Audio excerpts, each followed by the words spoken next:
منافق به چې ټول خلک تر راضي وي، منافق به چې ټول خلک تر خوشاله وي، اما په خپل ځان مطمئن کس، په خپل ځان باورمن کس او یو بارزښت څوک ډېر کوشش نه کوي چې خلک راضي کړي. ډېر ګناهونه به هم کړي، ډېر به وروسته پاتې یو. موږ سره هماغه فکر دی چې والا زه خو په تېر کې ما دا لرلي دي، یوه تېروتنه رانه سوې ده، زه ولې فلاني ځای ته لاړ سم، هلته خو به زه وشرمېږم، ما دا کار کړی، ما دا تېروتنه کړې. پرېږده بابا دا تېروتنې دا ماضي دي پرېږده.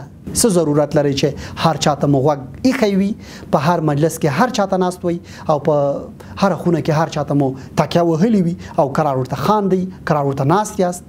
ستاسو وخت دومره بې ارزښته دی. سلامونه جوړ په خیر، هیله داسې ښه وئ په خیر وئ. په یو بل بحث کې تاسو ټولو ته ښه راغلاست وایم. نن له نورو ټولو موضوعاتو په یوې جلا موضوع خبرې لرم چې موږ او تاسو ټول ورته ضرورت لرو. موضوع دا ده چې موږ څنګه کولی شو په ژوند کې خپلې پخوانۍ او مهمې لویې تېروتنې تکرار نه کړو. انسانان دي، تجربه ده، ثابته سوې ده چې موږ په ژوند کې هغه ستونزې چې موږ ورسره مخامخ یو هغه په هغې پوهانو کار کړی او هغه یې تحلیل کړی دي. ځینې ما دلته راخیستي غواړم په خبرې وکړم. موږ بیا دا په خپل ژوند کې تکرارو او له همدې امله موږ کړیږو، ځورېږو او ورځ تر بلې مو حالت نه سمیږي. نو زه غواړم په همدې ویډیو کې یو شمېر هغه ستونزې چې لویې ګڼل سوي دي خو موږ یې بیا هم په ژوند کې تکراروو. ستاسې پام ورته رااړوم تر څو که وکولی شو د هغې مخنیوی وکړو. لومړی د خلکو خبرو ته اندېښنه. یو ډېر مهم بحث دا دی چې موږ په ژوند کې د خلکو خبرو ته اندېښنې کوو. فلانی به زما په اړه څه نظر لري، زه که دا خبرې وکړم هغوی به څه وایي، فلانی داسې خبرې کوي، بستانی دا وایي، زما کورنۍ به په دې اړه څه نظر لري، زما ملګري به څه قضاوت لري. دغه راز که چېرته په کوم مجلس کې مونږ خبرې کوو، نور زمونږ په خبرو تبصرې وکړو، مونږ اندېښنه کوو چې زما خبرې سمې نه وې که څنګه، زما خبرې مناسبې نه وې که څنګه.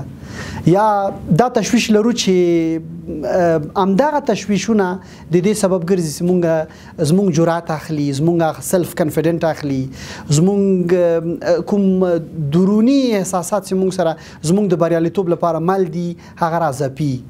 نو لومړی همدغه تېروتنه ده چې مونږ یې په ژوند کې بیا تکراروو چې مونږ د خپلو خبرو په تړاو د خلکو اندېښنو ته غوږ ږدو، د خلکو خبرو ته غوږ ږدو او له امله یې ځورېږو، له امله یې کړېږو او همدا اثر او عمل دی چې مونږ مخته نه ځو، مونږ په خپل ژوند کې وروسته پاتې یو او بیا خپله تېروتنه تکراروو.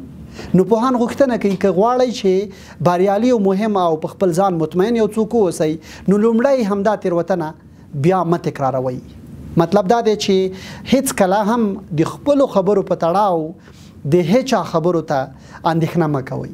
تاسو د یو خپلواک انسان په توګه مختلف نظرونه لرئ، مختلفې آیډیاوې لرئ، که شریکوئ دا په تاسو پورې تړاو لري. خلک ستاسو په خبرو خبرې لري، تاسو ورته اندېښنه مه کوئ. هغوی واورئ د اصلاح لپاره، هغوی واورئ د دې لپاره چې تاسو ښه شئ، هغوی واورئ د دې لپاره چې تاسو لا پرمختګ وکړئ. داسې مه اورئ چې ګواکې تاسو ته ستونزه پېښه کړي او ورته اندېښنه وکړئ چې خدای مکړه ستاسې بې جرأتۍ لامل ګرځي او خدای مکړه ستاسې په ناکامۍ تمامېږي. دویمه تېروتنه دا ده چې موږ له نورو سره خپل احساسات ډېر شریکوو.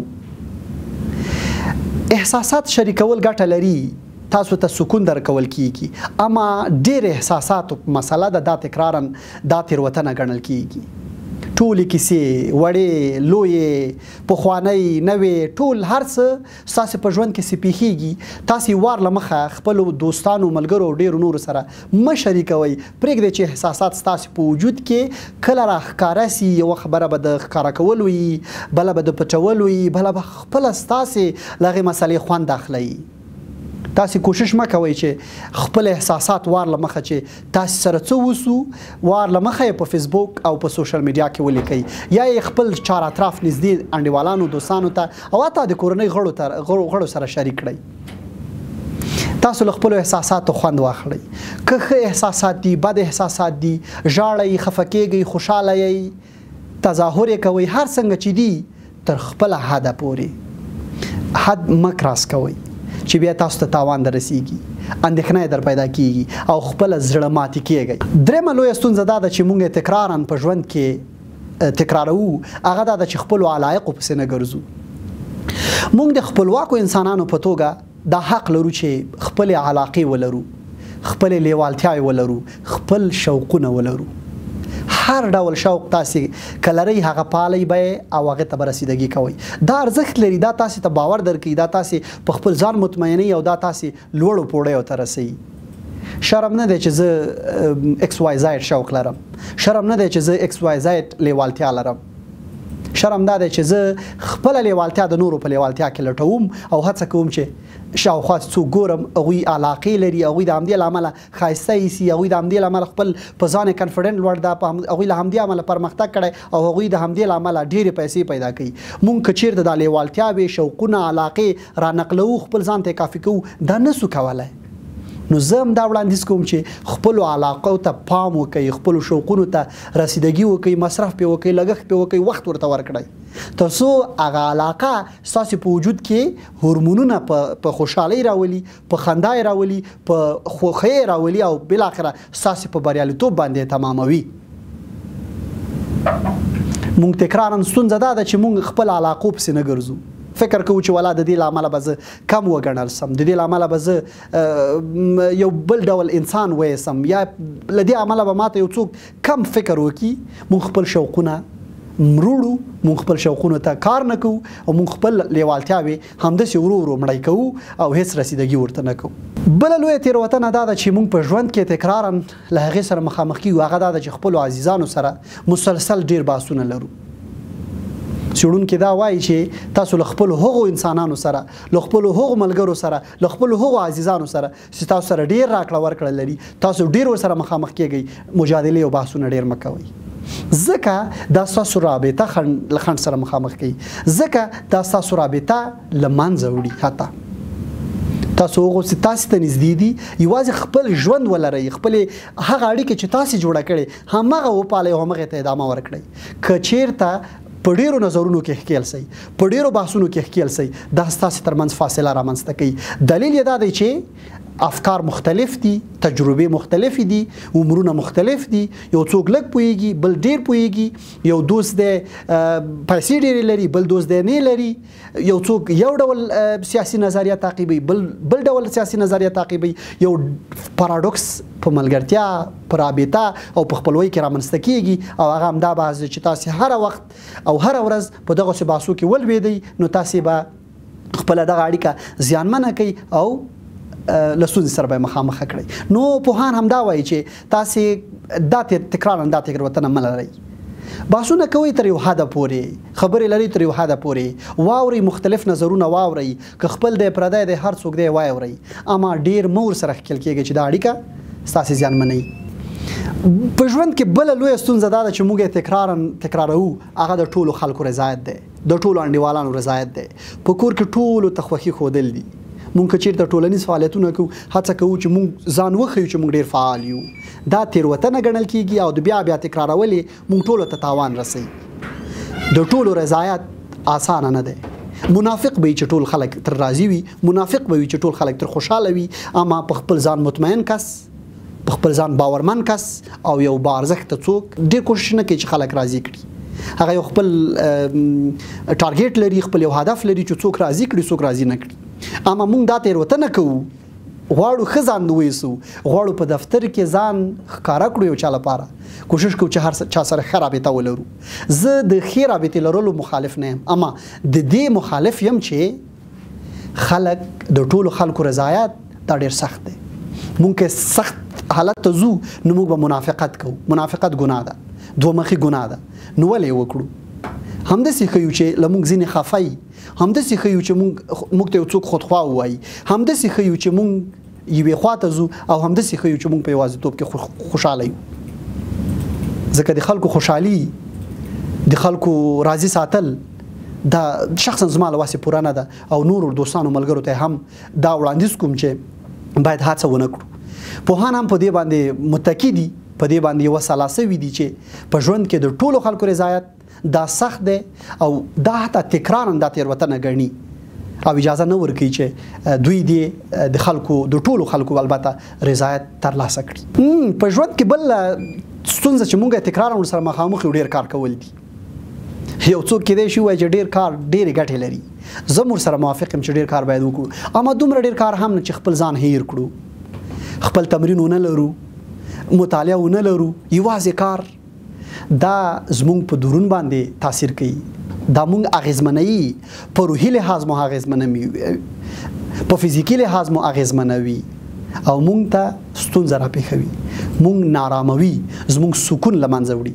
ډېر کار به کوو خو ورسره په خوا کې به ځینې نور شیان چې مونږ ته تفریح راکوي، ځینې نور مسایل چې مونږ ته ورسره خوشحاله کېږو او مونږ ورسره ارامېږو او سکون ته رسېږو، هغو ته هم باید پام وکړو. په دې برخه کې یو بله مهمه خبره هغه د کمې مسافرۍ لرل دي. ارواپوهان نو دا هم ستونزه ګڼي چې کمه مسافري یو څوک لري او تکراراً له دې سره مخامخ یو څوک کور کې رالوی شوی وي، هملته پاتې، لوړې ژورې د ژوند نه یې لیدلي، له ډېرو خلکو سره ناسته پاسته نه یې کړي، هغه به له هغو پرتله باندې چې هغوی ډېر ګرځي، ډېرې ټولنیزې اړیکې لري، مسافري یې کړي او خلکو سره ناسته پاسته کړي، هغوی به په خپل ځان به اطمینان ډېري، په مجلس په آدابو به پوهېږي، د خبرو چلو تخنیک به زده وي او یو ښه انسان به هم ګڼل کېږي. بله لویه تکراراً ستونزه دا ده چې موږ له حده ډېر د خلکو خبرو ته غوږ نیسو او دا موږ په ژوند کې تکراروو. کله چې ډېر موږ خلک اورو، دا زموږ په بېغورۍ دلالت کوي، دا زموږ په بېسوادۍ دلالت کوي او دا زموږ په داسې یو څوک چې ډېر کم فعال یو په هغه دلالت کوي. ډېر خلک ما اورئ، لږ یې واورئ، ښه یې واورئ. او څوک چې دا تکراراً دا تېروتنه لري، د هغوی انجام به هم همدا وي چې دوی به تل همداسې پاتې یوازې به د خلکو نظرونه اوري. تاسې خلک واورئ خو خپله هم وغږېږئ، خپله هم فعالیت وکړئ، خپله هم راولاړ سئ او فعالیت وکړئ، پرېږدئ چې تاسې خلک واوري. دا تاسې ته سکون درکوي، دا ستاسې ته خپل یو باور درکوي، دا ستاسو ته هغه خپل اعتماد پر نفس ورته وایي، هغه دربخي. نو ولې یې ونه ګټئ؟ نو ولې یې ونه لرئ؟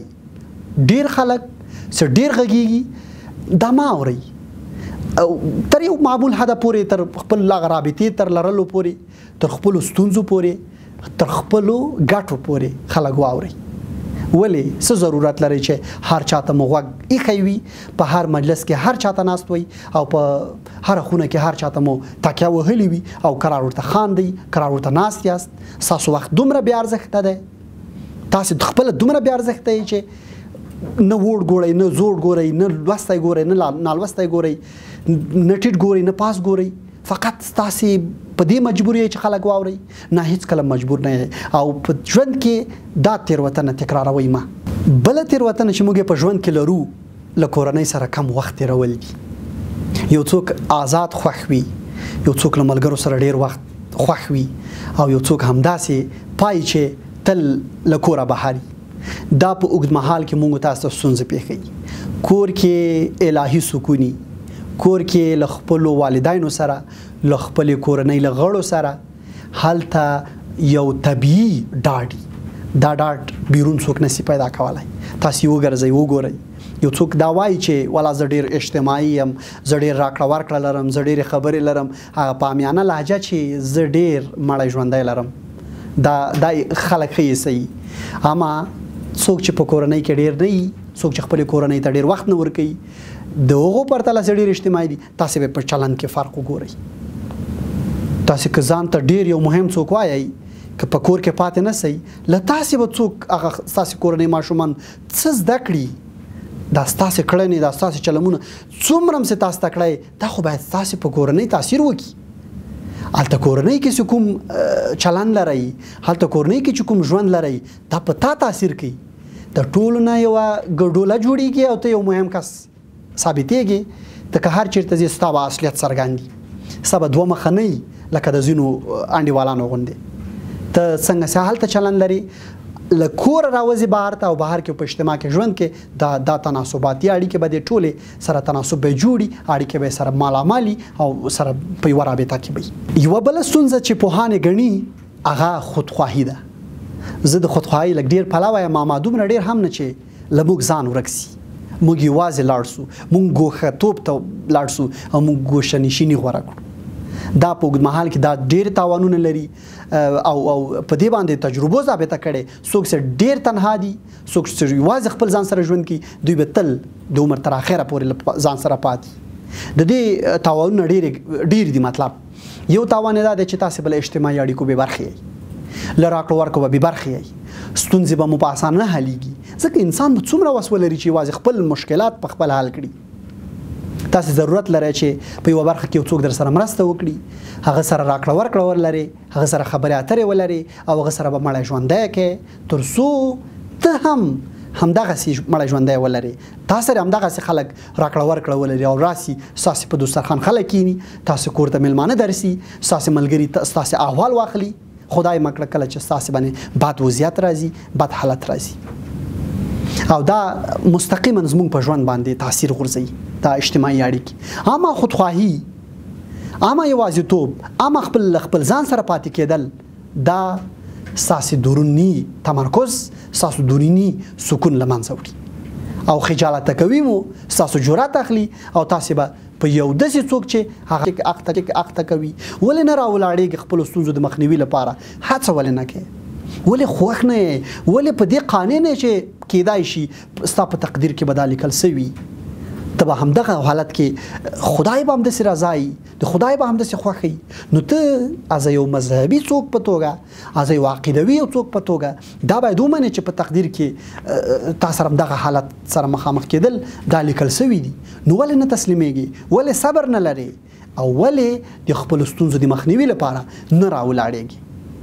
بل لویه ستونزه چې مونږ په ژوند کې بیا تکرارو هغه دا ده چې په خپل تیر حالت کې ژوند کوو خپل ماضي نه هیرو کېدای شي مونږ په تیر کې ډېرې ستونزې لرلې وي ډېر ګناهونه به م کړي ډېر به وروسته پاتې یو موږ سره هماغه فکر دی چې والا زه خو په تیر کې ما دا لرلي دي یوه تېروتنه رانه سوې ده زه ولې فلاني ځای ته لاړ سم هلته خو به زه وشرمېږم ما دا کار کړی ما دا تېروتنه کړې پرېږده بابا دا تېروتنې دا ماضي دې پرېږده نن یو مهم څوک یې تیر کې ډېرو خلکو ډېرې کیسې کړي دي ډېرو غلو غلاوې کړي دي ډېرو قاتلونو قتلونه کړي دي ډېرو خلکو نور کیسې جوړې کړي دي هغوی به ژوند نه کوي هغوی به همدې ته پاتې چې والا ما نه دا تېروتنه سوې زه نور نه راولاړېږم زه نور کارونه نه کوم دا دې مړ کوي دا ستا حوصله اخلي دا ستا اطمینان نور هم له منځه وړي دا ستاسې باور له منځه وړي بې جرأته کوي بې ژونده کوي بې خوشحالۍ کوي بې ستونزې در اړوي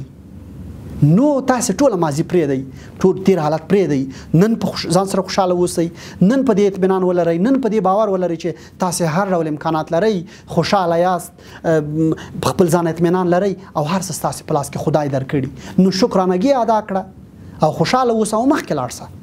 او په وروستیو کې بله لویه ستونزه چې مونږ یې تکراروو هغه دا ده چې د خلکو په کارونو کې کار لرو او دا ستونزه او دا تېروتنه مونږ تکراروو زما د نورو کارونو کې څه زه د ځان سره باید دا ووایم چې زه خپلو کارونو لپاره پیدا یم او زه باید خپلو کارونو ته په خپله رسیدګي وکړم زما د نور چا په کار کې څه چې زه ناق نظرونه ورکوم یو چا پوښتلی نه یم زه پکې لګیا یم ګډ یم خبرې هم پکې لرم کار هم پکې کوم پرېږدئ د خلکو کارونه خلکو ته پرېږدئ دا خلک هم ښه نه ګڼي تاسې بد ایسئ په دې باندې او دا تېروتنه ده او دا تکرار نه تاسې او موږ تکراروو که یې پرېږدو نو زه په اطمینان درته ویلی سم چې زموږ به حالت تغییر سي موږ به بدلون وکړي نه یوازې دا مسله چې موږ به د خلکو په کارونو کې کار نه لرو بلکې په دغه ویډیو کې چې کومې تېروتنې او ستونزې ما یادې کړې که موږ راولاړ سو او په خپل ژوند کې د دې مخنیوی وکړو نو زه درته په 100% په باوري وایم تاسې به یو ډېر مهم څوک